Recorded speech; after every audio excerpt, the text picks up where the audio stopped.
Bom dia, moçada! Tudo bem? Aqui quem vos fala é o professor Eugênio Bastos, canal Geogênio, a serviço dos alunos que gostam de estudar e passar em concursos.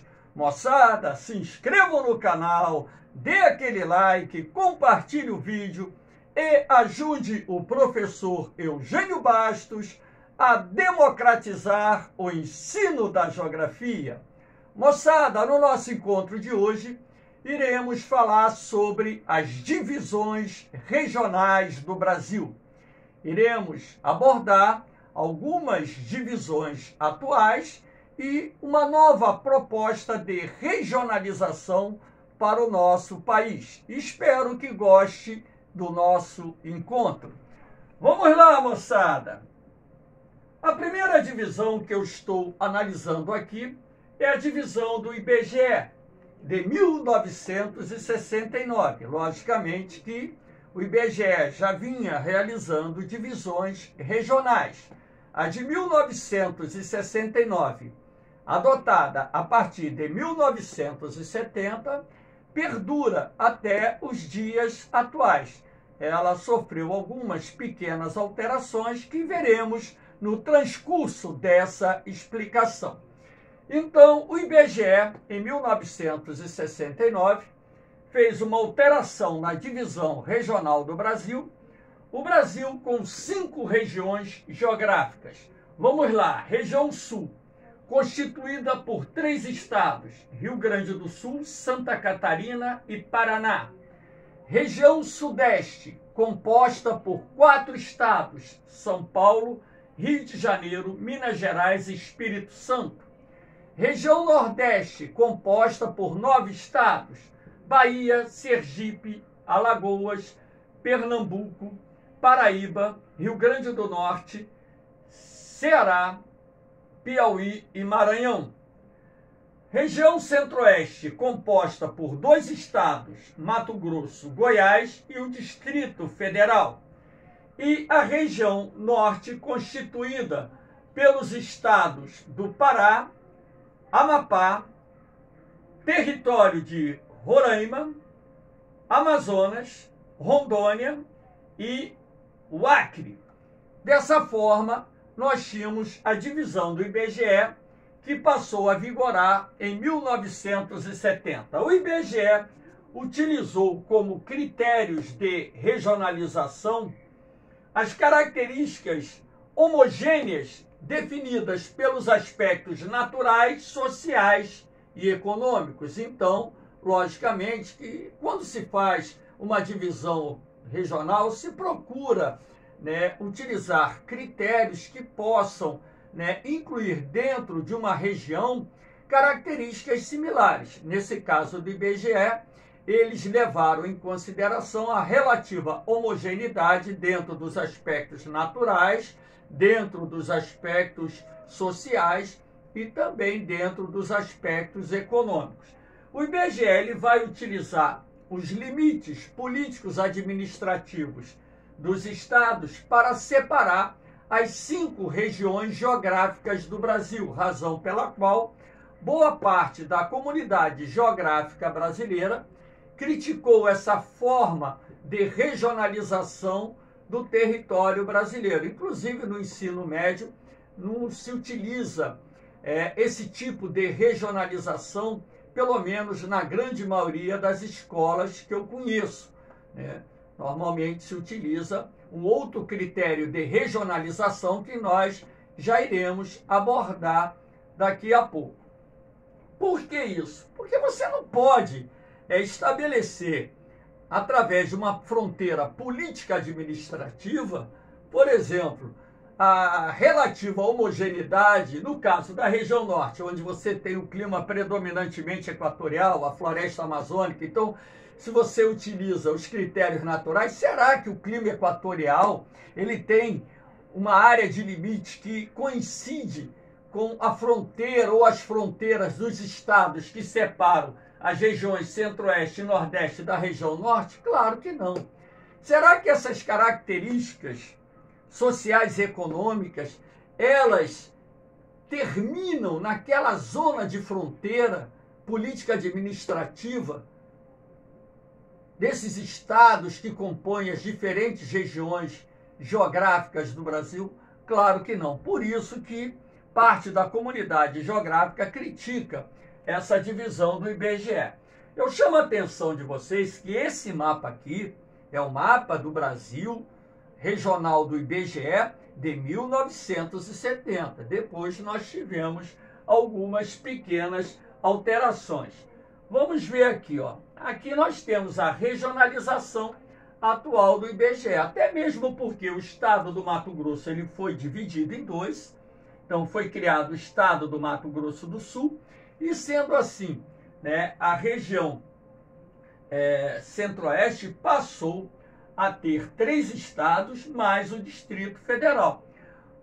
A Constituição de 1988 vai dividir o estado de Goiás. Então, Goiás é dividido em 2, cria-se o estado de Tocantins e o estado de Tocantins passa a fazer parte da região norte. Os territórios federais deixaram de existir. Em 1980, Rondônia e Roraima foram elevados à categoria de estados. Então, os territórios federais que existiam naquela época da divisão de 1970, Acre, Rondônia e Roraima, deixaram de existir, passaram à categoria de estados. Então, dessa forma, nós tivemos essa configuração atual dessa regionalização do Brasil. Aqui nós temos o mapa atual do IBGE, que é um pouquinho diferente daquela regionalização de 1970, visto que Mato Grosso e Goiás foram divididos e deram origem a 2 novos estados, ok? Aqui nós temos a divisão do território brasileiro em regiões geoeconômicas, que são também chamadas de complexos regionais. Essa proposta de regionalização do Brasil em complexos regionais foi elaborada pelo geógrafo Pedro Geiser Pinchas em 1967. E eu mesmo considero essa regionalização até hoje muito apropriada para nós estudarmos o Brasil regional. Então, o estudo do Brasil através dos complexos regionais, dentro do meu pensamento como professor de geografia e geógrafo, se enquadra bem daquilo que nós entendemos ser o ideal para falarmos sobre a regionalização em nosso país. O Pedro Pinchas, ele vai utilizar como critérios as características que conferem a relativa homogeneidade, levando em consideração os aspectos históricos, econômicos e alguns aspectos naturais. Ao contrário do IBGE, o Pedro Pinchas não dá tanta ênfase aos aspectos físicos ou naturais para definir os limites regionais. O Pedro Pinchas ele vai criar 3 grandes complexos regionais. Se vocês observarem esse mapa aqui, perceberão com clareza que o Pedro Pinchas não utiliza os limites territoriais que separam os estados para definir as 3 ou os 3 grandes complexos regionais ou as 3 grandes regiões geoeconômicas do Brasil. Vocês reparem uma coisa. Olha aqui o Mato Grosso. Ele tem uma parte na Amazônia e uma parte no Centro-Sul. Olha o Tocantins. O sul de Tocantins está no Centro-Sul, mas a maior parte do Tocantins está na Amazônia. Repare o Maranhão. A parte ocidental do Maranhão se encontra na Amazônia, a parte oriental no Nordeste. E repare que o norte de Minas Gerais está dentro da região Nordeste. Por quê? Ao levar em consideração essas características que conferem a relativa homogeneidade dentro do contexto dos aspectos históricos, econômicos e alguns aspectos naturais, o Pedro Pinchas ele fez uma divisão regional que contempla com uma maior veracidade, com uma maior nitidez, essa divisão regional do Brasil, porque ele está levando em consideração esses aspectos históricos, econômicos, até mesmo sociais e também alguns aspectos naturais para redefinir a regionalização do Brasil. Apesar do IBGE não considerar essa regionalização válida, é a regionalização que boa parte dos professores de geografia que ensinam no ensino médio passam para os seus alunos dentro daquele programa de estudo da geografia do Brasil, dentro do contexto da regionalização brasileira. Então, não se esqueçam que complexos regionais ou regiões geoeconômicas foi uma proposta elaborada pelo geógrafo Pedro Geiser Pinchas em 1967, sendo muito utilizada em nosso país até os dias atuais. Aqui nós temos uma proposta interessante que foi elaborada lá na década de 1980, década de 1990, esses estudos não foram feitos da noite para o dia. Dois grandes geógrafos contemporâneos do Brasil, os professores Milton Santos e Maria Laura Silveira, criam uma regionalização que a gente chama de 4 Brasis, porque na verdade está dividindo o Brasil em 4 regiões. E se vocês observarem essa configuração da divisão regional dos professores Milton Santos e Maria Laura Silveira, é um tanto quanto diferente da configuração da divisão regional, até então adotada. E sendo assim, nós temos dentro dessa divisão proposta pelos professores, Milton Santos e Maria Laura Silveira, levando em consideração os critérios que fazem parte dos meios técnicos, científicos, informacionais. Então, na verdade, o que se leva em consideração aí é o desenvolvimento dos meios técnicos, científicos e informacionais. Sendo assim, ele vai dividir o Brasil em 4 regiões.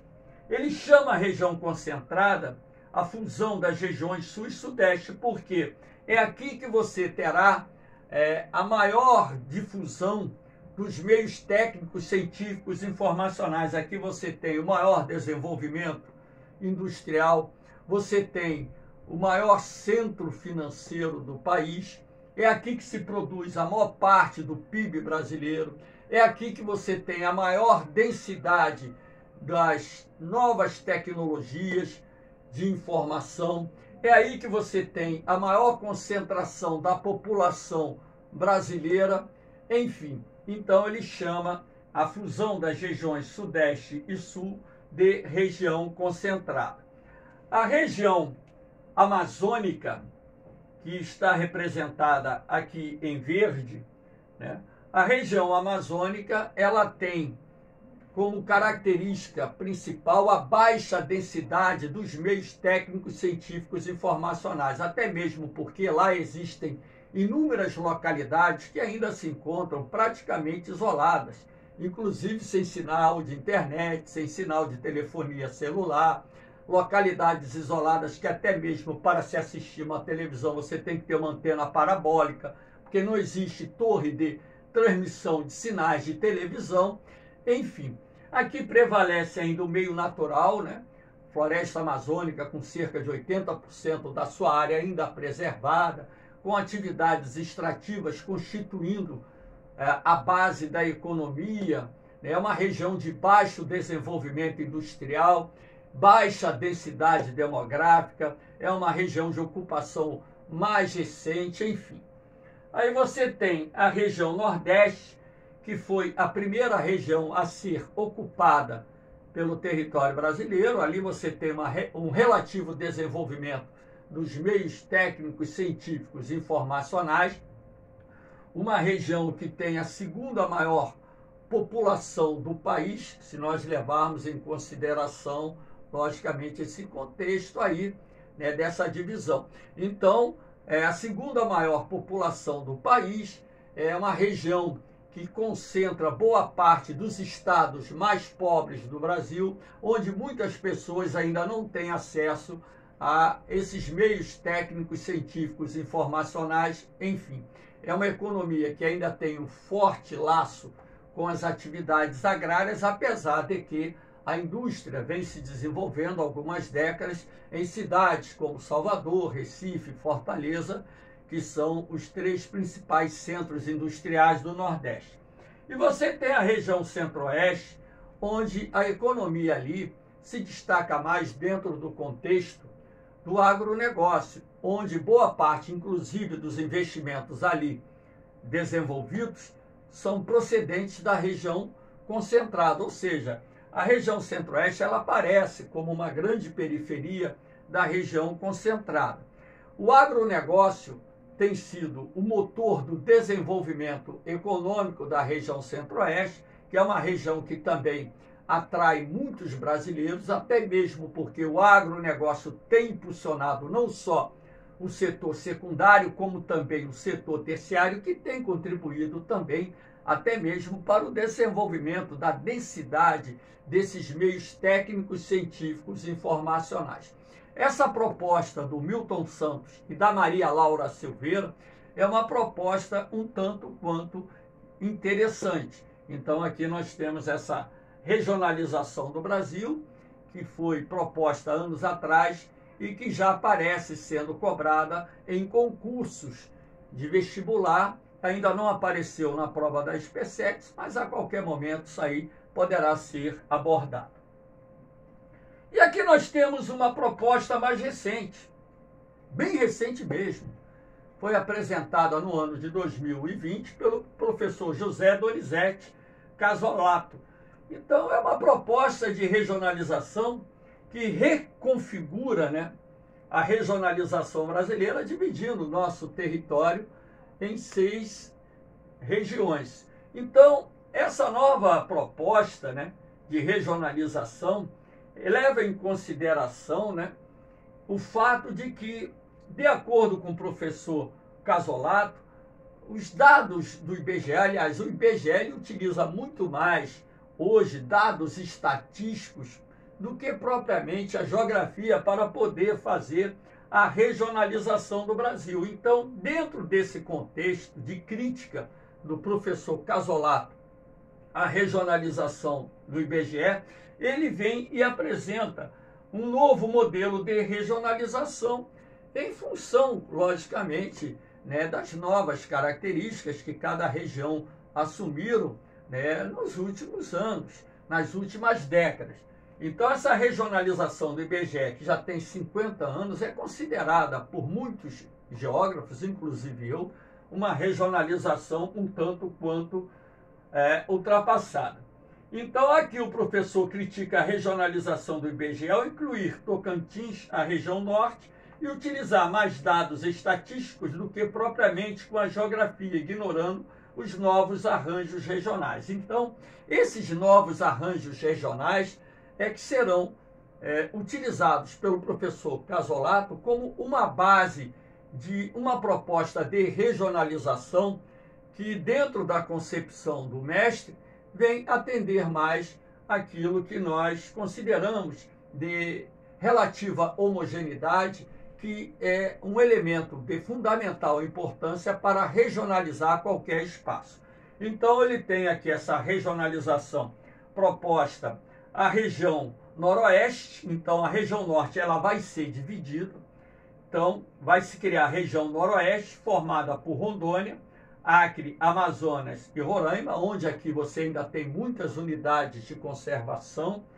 O meio natural ainda tem um peso enorme no noroeste do país. Você tem Manaus como grande centro industrial dessa região. Você tem Rondônia como um polo de expansão das fronteiras agrícolas na região. Enfim, a região norte ela vai ser composta por Tocantins, Pará, Amapá e Maranhão. Aqui você tem uma região onde o processo inicial de ocupação vai se estabelecer na zona litorânea e onde, posteriormente, a expansão do agronegócio, como, por exemplo, Tocantins e Maranhão, que fazem parte de uma área denominada Matopiba, o sul e o leste do Pará, que são áreas que estão sendo incorporadas ao agronegócio, e onde você tem também atividade extrativa muito interessante. Aqui no sudeste do Pará existe a província mineral de Carajás, uma das mais importantes do Brasil e do mundo, enfim. E você tem como grande centro industrial dessa área ou dessa região a cidade de Belém. Então, nós temos aí a região norte. A região nordeste, ela perde o estado do Maranhão. A região nordeste, uma região de industrialização que vem avançando no ritmo mais acelerado nos últimos 30 anos, uma região de ocupação litorânea, onde se desenvolveu o primeiro grande ciclo econômico do Brasil, o ciclo da cana-de-açúcar, na zona da Mata Nordestina, mas que ainda apresenta também problemas socioeconômicos bastante significativos. É no Nordeste que se encontram os mais importantes bolsões de pobreza do Brasil. A região Sudeste, o grande centro financeiro, econômico do país, o grande centro industrial, uma região onde vivem mais de 40% da população brasileira, onde se produz a maior parte do produto interno bruto brasileiro, e uma região que tem uma dinâmica econômica bastante interessante.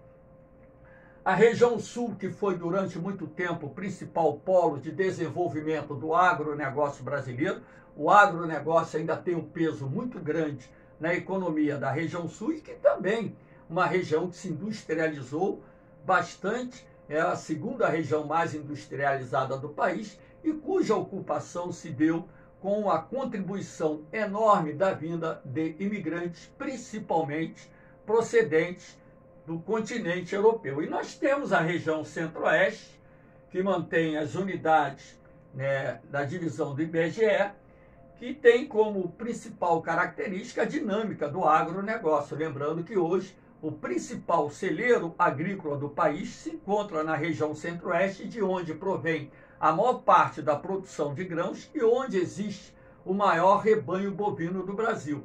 É uma região de ocupação recente, é uma região que vem atraindo muitos brasileiros, é a segunda região que mais atrai brasileiros já há algumas décadas, e o agronegócio tem sido o motor do desenvolvimento dessa região, e a industrialização ela vai avançando, puxada pela própria dinâmica de desenvolvimento do agronegócio. Então, essa proposta do professor José Donizete, vamos ver se ela vai emplacar, mas como há possibilidade, por ser uma proposta nova, de vir cair numa questão de prova, eu estou aqui abordando ela, porém ainda haverá muito debate sobre essa proposta. Eu achei bastante interessante dentro daquilo que o professor apresenta no seu estudo. Valeu, moçada! Espero que tenham gostado do nosso encontro. Dê aquele like, se inscrevam no canal, compartilhe o vídeo e ajudem o professor Eugênio Bastos a democratizar o ensino da geografia. Um forte abraço, um beijão no coração de vocês. Fiquem com Deus. Eu vou, mas eu volto, hein? Fui!